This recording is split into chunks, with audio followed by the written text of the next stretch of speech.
지난 한 주간 글들을 읽는데 이런 글이 기억에 남아요. 사람들마다 지금 여러 가지 걱정들이 많습니다. 어떻게 살아갈 것인가, 코로나가 또 내한테는 안 올 것인가, 이런 걱정들을 많이 하는데, 살면서 너무 걱정하지 마라. 걱정할 거면 딱 두 가지만 걱정해라. 지금 아픈가 안 아픈가. 안 아프면 걱정하지 말고 아프면 두 가지만 걱정해라. 나을 병인가 안 나을 병인가. 나을 병이면 걱정하지 말고 안 나을 병이면 두 가지만 걱정해라. 죽을 병인가 안 죽을 병인가. 안 죽을 병이면 걱정하지 말고 죽을 병이면 두 가지만 걱정해라. 천국에 갈 것인가 지옥에 갈 것인가. 천국에 갈 것이면 걱정하지 말고 지옥에 갈 것이면 지옥 가려면 무슨 걱정이냐. 그냥 죽어라. 우리는 다행히 예수님의 은혜로 이런 걱정 안 해도 되겠습니다. 오늘은 첫 번째 재앙인 나의 강물이 피로 변하는 피의 재앙에 대해서 그 의미를 생각해 보도록 하겠습니다. 모세와 아론이 하나님의 말씀에 순종하여 지팡이를 들어 나일 강을 치는 순간 애국 온 땅에 무서운 재앙이 임했습니다. 풍요의 상징이었던 나일 강을 비롯하여 애국의 온 땅에 물이 피로 변하여 물고기가 다 죽고 악취가 나서 사람들은 물을 마실 수가 없게 되었습니다. 즉 축복의 강이 저주의 강으로 변한 거죠. 이것은 말씀으로 천지를 창조하신 하나님께서는 단지 창조하심으로 끝난 게 아니라 지금도 여전히 세계 만물을 통치하심을 보여주고 있는 것이죠. 하나님께서는 왜 하필 나일 강물이 피로 변하게 하는 재앙을 내리셨을까? 나일 강물이 피로 변하는 재앙은 단순한 재앙이 아니라 굉장히 큰 의미가 내포되어 있습니다. 나일 강은 아프리카의 적도 부근에서 발원해서 북쪽으로 흘러 지중해로 들어가는 강으로서 길이가 6,690km에 달하는 아주 긴 강, 아프리카에서 제일 길고 세계에서 세 번째로 긴 강입니다. 애국 사람들은 이 나일강으로부터 풍부한 식수를 얻고 또 생선을 잡아서 얻고 또 나일강 하류 삼각주는 비옥해서 모든 애국 사람들이 먹고도 남을 만큼의 풍부한 식량을 얻게 해주고 또 나일강을 통해서 배로 이런저런 지역들을 연결해주는 편리한 교통로였습니다. 이 나일강은 애국 사람들에게는 생명줄 같은 것이기 때문에 그들은 이 나일강을 단순한 강이 아니라 신으로 여기고 섬겼습니다. 애국인들은 나일강의 수호신의 이름을 하피라고 해서 그 신은 모든 신들의 아버지요 모든 물들의 주인으로서 모든 생명의 주인이다 이렇게 찬양했습니다. 그러므로 하나님께서 이 강을 첫 번째 재앙의 대상으로 삼으신 것은 애국 사람들이 그렇게 받들고 섬기던 나일강이 더 이상 그들에게 섬김의 대상이 아니라는 것을 보여주신 것입니다. 즉 지금까지 애국 사람들에게 식수와 양식과 편리함을 가져다 준 것은 나일강이 아니라 하나님이신 거죠. 나일강은 단지 하나님께서 애국을 위해서 베푸신 자연, 곧 피조물에 불과합니다. 나일강은 그냥 자연일 뿐이지 섬김의 대상이 될 수 없는 거죠. 그런데 이 나일강은 오늘날 우리에게도 있다는 것을 기억해야 합니다. 어떤 사람은 돈이 나에게 생명을 주고 풍부함으로 주는 애국 사람들의 나일강처럼 여기고 어떤 사람은 명예, 지식, 건강, 아름다움, 권세, 자식들을 나일강처럼 여깁니다.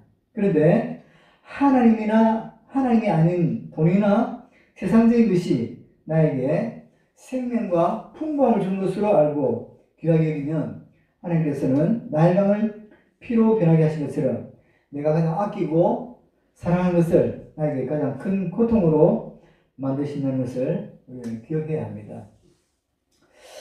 자, 오래전에 어떤 분이 간증하는 걸 들었는데, 자기는 어떤 문제가 풀리지 않을 때, 주야장창, 보혈 찬송을 100번 이상 부르면 다 해결되노라는 그런 간증을 들은 적이 있습니다. 우리를 흥분시키는 단어, 우리를 감격하게 하는 단어, 그 이름 보혈이죠. 이제 위대한 구원 역사를 위한 하나님의 공격이 시작되었습니다. 10가지 재앙으로 말미암는 하나님의 강력한 손끝이 애굽 땅과 바로왕을 치기 시작한 것입니다. 430년간 애굽에 묶여있는 이스라엘 백성들을 향하신 하나님은 언제까지나 참아 잠잠히 기다리실 수 없는 분이셨습니다. 드디어 때가 되매 자기 백성 이스라엘을 위하여 싸우시는 하나님으로 일어나신 것입니다. 우리는 늘 하나님께 여호와여 일어나소서, 시편 3편 7절에서 그 시인이 간구했던 것처럼 여호와여 일어나소서, 일어나서 우리를 위해서 싸우소서, 이렇게 간청해야 합니다. 혹시 여러분에게도 하나님이 일어나셔야만 하는 기도 제목이 있습니까? 여호와 일어나소서. 부지런히 그런 기도를 해야 되는 거죠. 이 전쟁의 목표는 모두 분명했습니다. 내 백성을 보내라. 그들이 광야에서 나를 섬길 것이니라. 이 싸움은 하나님에게서 내 백성을 위한 싸움이었습니다. 그리고 대신 싸워주는 싸움이 아니라 하나님 자신의 싸움으로 싸우는 싸움이었습니다. 내 백성을 보내라. 내 백성, 지금 소유권을 주장하신 거죠. 보냄받은 모세는 먼저 바로에게보다는 백성들에게 먼저 외쳐줄 것입니다. 여러분들이요, 그들은 하나님의 아들들입니다. 하나님의 딸들입니다. 그들은 하나님의 장가요, 하나님의 백성들입니다. 그들이 지금 애굽에 살고 있지만, 지금 벽돌을 꽂고 있지만, 그들은 하나님의 자녀들입니다. 내 백성이라 소유권을 선포하시는 하나님 앞에 이스라엘 백성들이 얼마나 놀랐겠습니까? 하나님께서 일찍이 모세에게 하셨던 말씀이 있어요. 출애굽기 4장 22절에 너는 바로에게 이르기를 여호와의 말씀에 이스라엘은 내 아들 내 장자라. 여기 보면 내 백성 정도가 아니라 그들은 내 아들이요 내 장자 큰아들이라 합니다. 하나님께서는 이스라엘을 단순히 내가 도울 자가 아니라 내 아들 내 장자라 하십니다. 지금 430년간 애굽에서 종살이하는 저들은 내 백성이다, 내 장자라 하신 것입니다. 지금까지 바로가 이스라엘을 노예로 부리면서 그 와중에 고통 중에 하루하루를 살아가고 있지만 저들 이스라엘은 하나님의 장자였던 것입니다. 저들 자신도 놀랐을 것입니다. 430년간 이스라엘은 하나님께로부터 버림받은 줄 알았거든요. 하나님 자신들을 향해서 눈을 감은 줄 알았거든요. 하나님께서 이스라엘 백성들의 조상이었던 아브라함과 이삭과 야곱 이들에게 하나님 축복을 하셨고 많은 이적을 베푸셨는데 그 능력의 하나님이 자신들의 하나님이 아닌 줄 알았거든요. 그래서 과거의 신앙 이야기, 조상들로부터 구전되어 내려오는 그런 이야기, 그냥 성경에 기록된 그런 하나님인 줄 알았거든요. 그 하나님을 내 하나님으로 말하기에는 내 삶이 너무 지쳐 있었거든요. 그 하나님을 하나님으로 예배할 여유도 없다 싶을 정도로 삶에 지쳐 있었거든요. 또 세상도 그렇게 말했을 것입니다. 그 고생하는 이스라엘 백성들을 보면서 진짜 하나님이 있다면 저렇게 고생하는 이스라엘 백성들을 모른 척 할 수 있겠는가? 진짜 하나님이 살아계신다면 저들을 그냥 저 상태에 버려두시겠는가? 입니다. 그런데 하나님이 어느 날 너는 내 백성이야. 너희는 내 백성이다. 너희는 내 아들이요 내 딸이다. 얼마나 놀랐겠습니까? 그 하나님이 살아계셨어? 우리가 그 하나님의 장자의 백성이었어? 놀라지 않았겠습니까? 그렇습니다. 오늘 예배하는 저와 여러분은 하나님의 장자요 하나님의 아들, 딸들입니다. 여러분의 외적 삶이 어떠하든지 여러분의 생각이 어떠하든지 우리가 지금 죄악사장에서 비틀거리기는 하지만 우리는 여전히 하나님의 자녀요 하나님의 백성임을 믿으시길 바랍니다.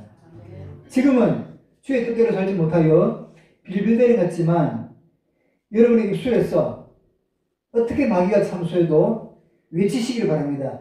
나는 하나님의 자녀다.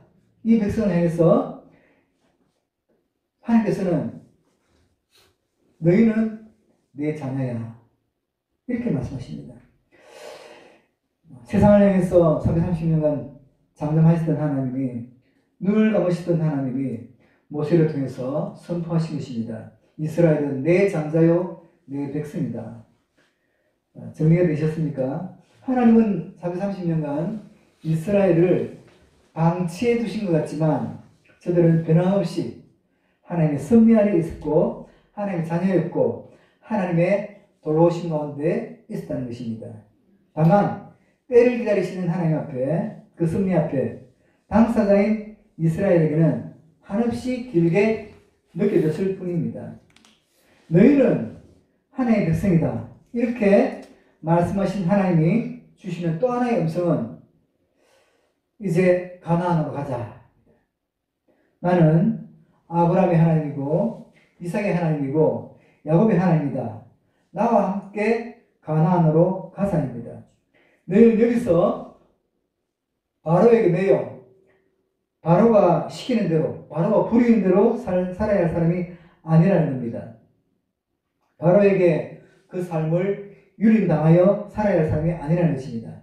너희는 여기서 벽돌이나 굽고 그저 사는 것이 사는 목적인 사람이 아니라는 것입니다. 이렇게 이제 하나님의 새로운 역사가 시작되는 거죠. 최고의 역사가 저들 삶 속에서 꿈틀대기 시작한 것입니다. 그냥 애굽에게 매여 바로에게 매여 이리저리 끌려다니며 살아도 좋은 줄 알았는데 너희는 내 백성이라. 내가 너희를 애굽에서 인도하여 내리라. 내가 너희를 바로에게서 해방시키리라. 가나안으로 인도할 거야. 감격 아닙니까? 우리가 하나님의 백성이었어?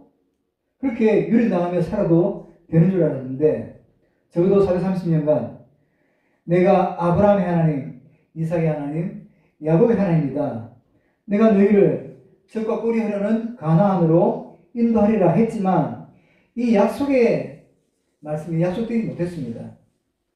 이스라엘은 노예로 살면서 초라해질 대로 초라해져서 더 이상 희망이 없는 듯 보였습니다. 그런 저들에게 비로소 하나님의 말씀이 들리기 시작했습니다. 여러분에게도 하나님의 말씀이 새롭게 들려지는 그런 놀라운 은혜가 있기를 바랍니다. 드디어 저들에게 새로운 시작이 꿈틀리기 시작한 거죠. 여러분에게도 이런 새로운 시작이 경험되어지기를 바랍니다. 그냥 애굽에 매여 바로에게 매여 이리저리 끌려다니며 살아야 되는 줄 알았는데 이스라엘아 너희는 내 백성이란다. 내 장자란다. 내가 너희를 애굽에서 해방시키고 애굽에서 인도하여 가나안으로 이끌리라. 하니까 백성들이 얼마나 놀랐겠어요. 여러분이 기도하고 찬송하고 말씀 듣는 중에 목사의 설교 정도가 아니라 하나님 주시는 생생한 그런 음성이 들려지기를 바랍니다. 내 백성이라 그 소유권을 주장하시는 하나님의 음성 앞에 바로 또한 놀라실 것입니다. 바로는 비록 애굽인은 아니지만 지금 애굽 안에 있고 자신의 통치 안에 있으니 자기 마음대로 부려도 되는 줄로 알았습니다.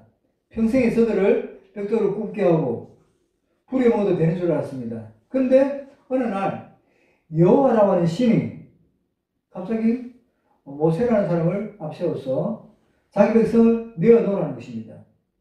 처음부터 이들은 바로의 백성이 아니라 하나님의 백성이었다는 거죠. 소유권을 주장하시면서 이들을 데리고 어디론가 떠나겠다는 것입니다. 430년간 저들을 소유하고 있던 바로의 입장에서는 말도 안 되는 소리 아니겠습니까? 그러니까 바로 또한 소유권을 주장하며 싸우지 않겠냐는 것입니다. 이것이 저와 여러분을 놓고 싸우는 보이지 않는 영적 싸움들입니다.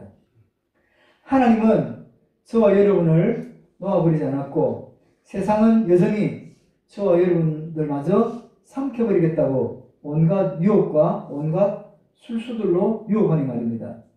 그러나 이것은 처음부터 있어졌던 바로의 염려였으니 출애굽기 1장 10절에 보면 자 우리가 그들에게 대하여 지혜롭게 하자. 두릴 건데 그들이 더 많게 되면 전쟁이 일어날 때에 우리 대적과 합하여 우리와 싸우고 이 땅에서 나갈까 하노라 하고 이들이 떠날 것이라는 것을 바로는 알고 있었어요. 떠날 때가 되었다는 것을 이 악한 왕이 더 먼저 알고 있었던 것입니다. 다만 방법은 떠나는데 어떻게 떠날까? 영적에서 모르니까 세상의 방법, 즉 이들이 전쟁을 일으켜 떠날 것이다. 이렇게 생각한 것입니다. 분명한 것은 때가 되었다는 것을 자신도 모르게 인정하고 있음을 봅니다. 여러분 그때 그날이 우리에게도 있어지기를 주님으로 축원합니다. 오늘 살아가는 세상에도 택함받은 백성들이 있습니다. 근데 여전히 마귀는 저들을 붙들고 놓아주지 않아요. 매여 있는 저들은 자신이 하나님의 백성인 줄을 모르고 있어요.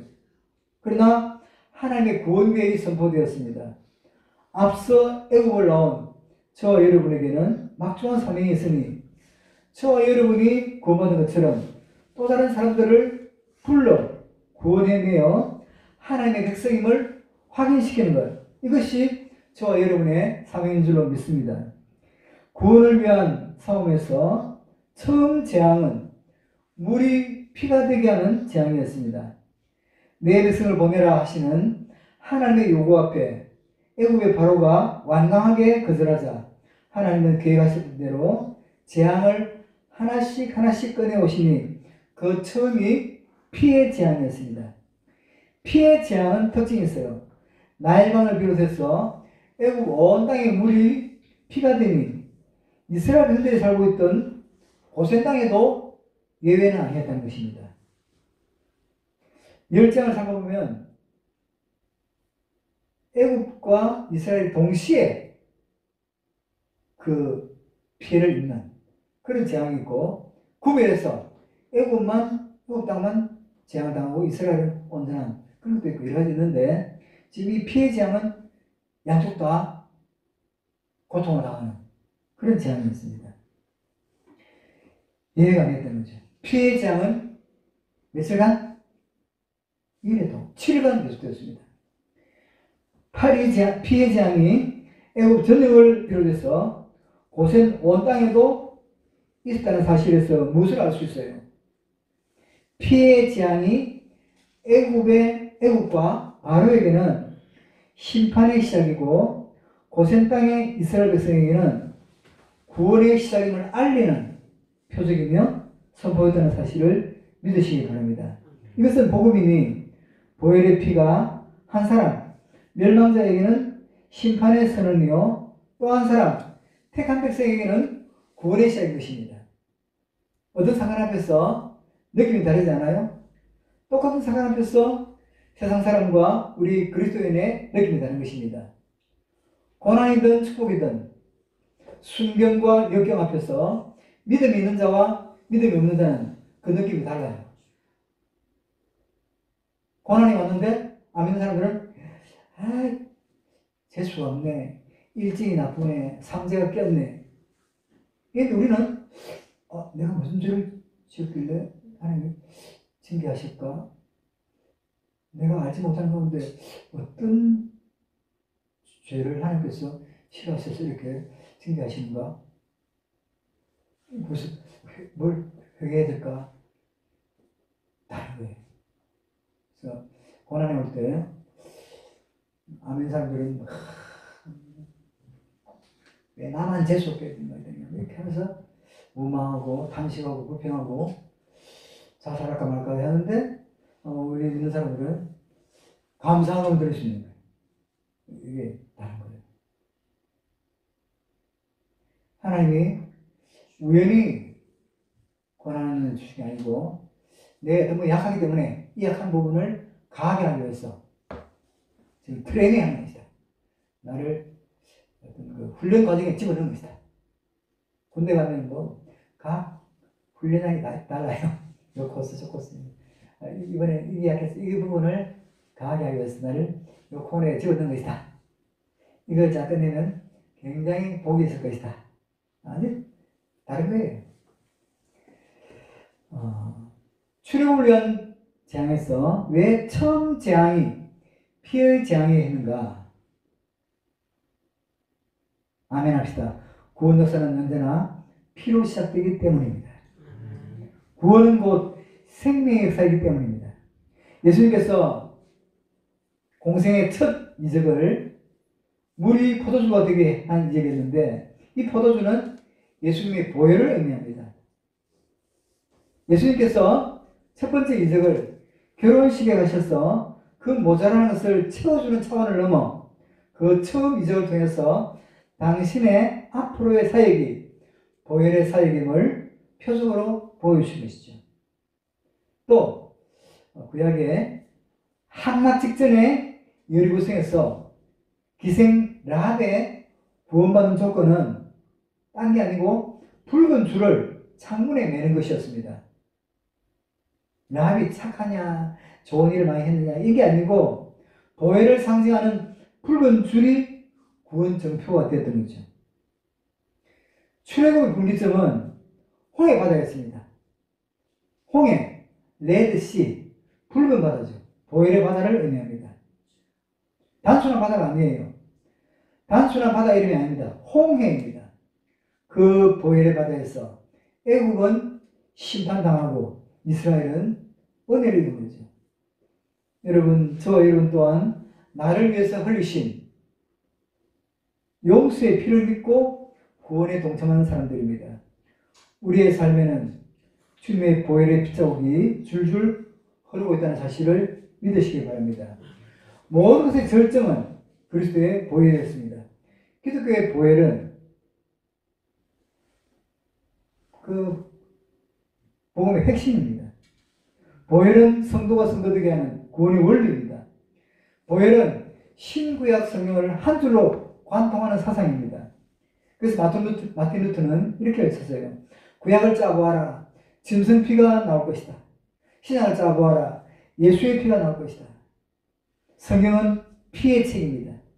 성경은 아담의 가죽 옷에서 죽은 양의 피를 보고 갈보리 십자가에서 피의 절정을 보고 주님 재림하실 때 주님의 피 묻은 세마포 옷을 입은 그 사람과 영접받으면서 구원의 절정을 이루게 될 것입니다. 성경에 나타나는 기독교는 피로 얼룩진 종교입니다. 성경은 피에서 시작해서 피로 완성을 이룹니다. 성경에서 보혈의 은혜를 입지 못했다면, 성경에서 보혈의 은혜를 만나지 못했다면 성경을 천번을 읽었다 해도 영적 소경일 뿐입니다. 유대인들이 성경을 줄줄줄 외우면서도 그리스도의 보혈의 은혜를 만나지 못했기에 저들은 영적 소경입니다.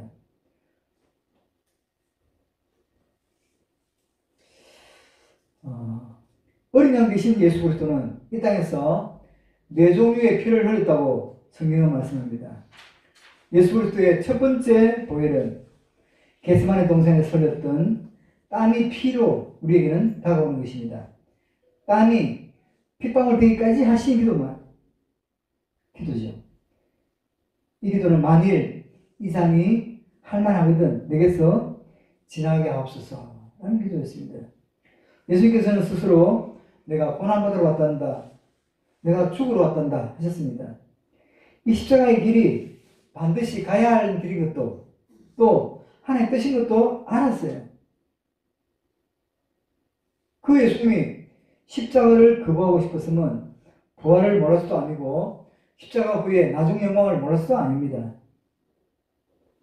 그 길이 얼마나 힘든 길인가를 아시기 때문에. 아무리 믿음이 좋아도 고난은 고난입니다. 아무리 믿음이 좋아도 마음 한쪽에 걱정은 걱정이에요. 믿음이 없어서가 아닙니다. 땀이 핏방울 되도록 기도했던 예수님의 기도는 어떤 기도였습니까? 이 산이 내게서 지나가게 하옵소서. 그러나 내 원대로 마옵시고 아버지 원대로 되기를 원하나이다. 바로 이 기도는 내용이 뭡니까? 하나님 뜻 앞에서 자신을 접어버린 거예요. 내 생각, 내 주장 있지만 자신을 접은 것입니다. 이 기도는 하나님을 설득하여 자기의 뜻을 관철시키기 위한 기도가 아니었습니다. 이 기도는 하나님 뜻을 알면서도 하나님 뜻을 거역하려는 자기 자신을 이기기 위한 기도였습니다.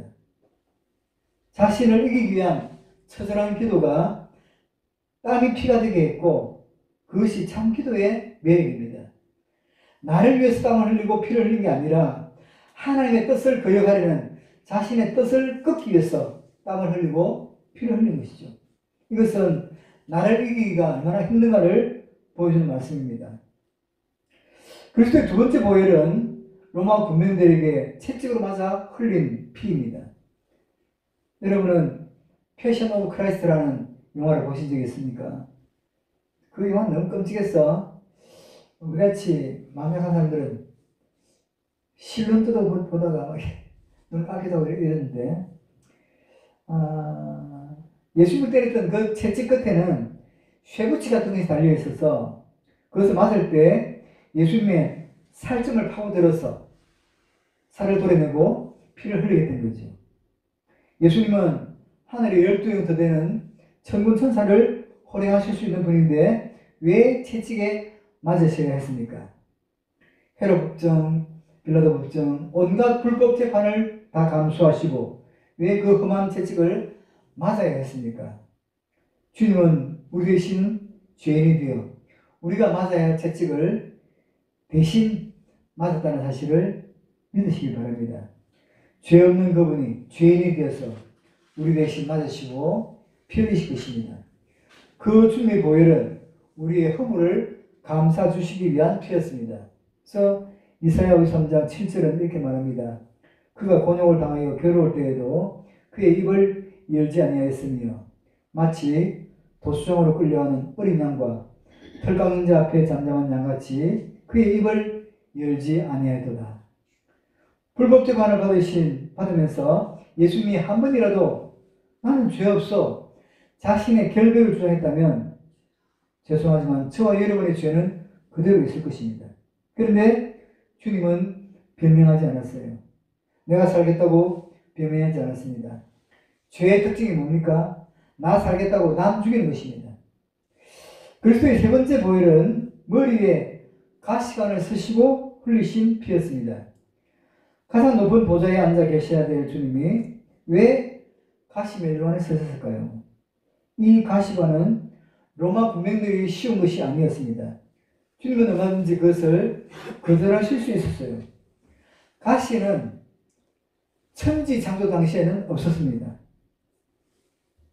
가시는 인간이 죄인이 되면서 생긴 것이니 이 가시는 죄로 인한 삶의 고통입니다. 인생의 길목에는 곳곳마다 가시가 있곤 합니다. 부자는 부자대로, 가난한 자는 가난한 자대로, 건강하면 건강한 대로, 약하면 약한 대로, 출세하면 출세한 대로 삶의 가시가 있습니다. 때로는 건강이, 때로는 자식이 삶의 가시가 되어 있는 것입니다. 다 가시가 있어요. 멀쩡해 보여도 사람들에게는 다 가시가 있습니다. 여기 신기한 것은 처음 아담의 범죄로 인하여 저주의 가시가 생겼는데 두 번째 아담이신 우리 예수님이 십자가의 길을 가시면서 저주의 가시관을 서셨다는 것입니다. 그래서 이렇게 말합니다. 예수님 머리의 가시관은 로마 군병이 씌운 것이 아니라 우리가 씌운 것이다. 그 가시는 내가 씌운 것이다 이 말입니다. 그래서 이사야 53장 5절에 보면 그가 찔림은 우리의 허물 때문이요 라고 했습니다. 주님께서 우리를 위해서 가시관을 쓰신 이유는 너무도 분명했으니 그 가시는 내 삶의 가시였습니다. 주님께서 저주의 가시멜론을 쓰심으로 인간의 모든 저주를 담당해 주신 것입니다. 그 주님께서 우리를 초청합니다. 수고하고 무거운 짐진 자들아 다 내게로 오라. 내가 너희를 쉬게 하리라. 이 주님 말씀은 그냥 보좌에 앉으신 채로 주신 말씀이 아닙니다. 가시 멸관을 스시고 주신 말씀입니다. 수고하고 무거운 짐진 자들아, 이 초대는 영광의 보좌에서가 아니라 우리 대신 삶의 질고를 지고 피를 줄줄 흘리면서 초대하신 초대입니다. 네 수고 가져와 사마리아 여인에게, 가나안 여인에게, 그리고 우리 모두에게 너의 짐 다 내게 맡겨. 똑같은 손을 여러분에게도 내밀었고 그 은혜로 여러분이 이 자리에 앉아있게 된 줄로 믿습니다. 그리스도의 네 번째 보혈은 십자가 위에서 흘리신 보혈입니다. 다 이루었다 하시면서 흘리신 보혈이죠. 어린 양 되신 주님의 죽음과 함께 흘리신 보혈입니다. 영광을 구하는 제자들에게 너희가 이 잔을 마실 수 있느냐 질문하시던 그 십자가의 보혈입니다. 하나님이 사람이 되셨어 이 땅에 오셨던 목적 그대로 죽으시면서 흘리셨던 보혈입니다. 나와 함께 가자 하시면서 함께 마셨던 그 잔의 보혈입니다. 너희도 가리느냐 질문하시면서 주님이 홀로 마셨던 보혈입니다. 우리는 이 피 속으로 들어가야 합니다. 이 재앙을 애국의 바로는 별것 아닌 것으로 생각합니다. 자기가 데리고 있는 요술사들도 이 정도의 이적은 행할 것으로 생각했기 때문입니다. 출애굽기 7장 22절에 애국 요술사들도 자기들의 요술로 그와 같이 행함으로 바로의 마음이 완악하여 그들의 말을 듣지 아니하니 여호와의 말씀과 같더라. 그러나 한 가지 알아야 할 것은 요술사들이 물로 피가 되게 했던 것은 요술이지만 보혈을 통한 피의 재앙은 실제였다는 거예요. 요술사들은 그 피로 생명을 죽이고 생명을 살리는 일은 할 수 없어요. 그러나 주님의 보혈은 다릅니다. 하나님이 내리신 재앙으로 죽이시고 살리시는 선포였습니다. 보혈의 은혜로 저와 여러분은 용서의 은혜를, 구원의 은혜를 입은 자 된 것입니다. 성경은 말씀합니다. 피 흘림이 없은즉 사함이 없느니라.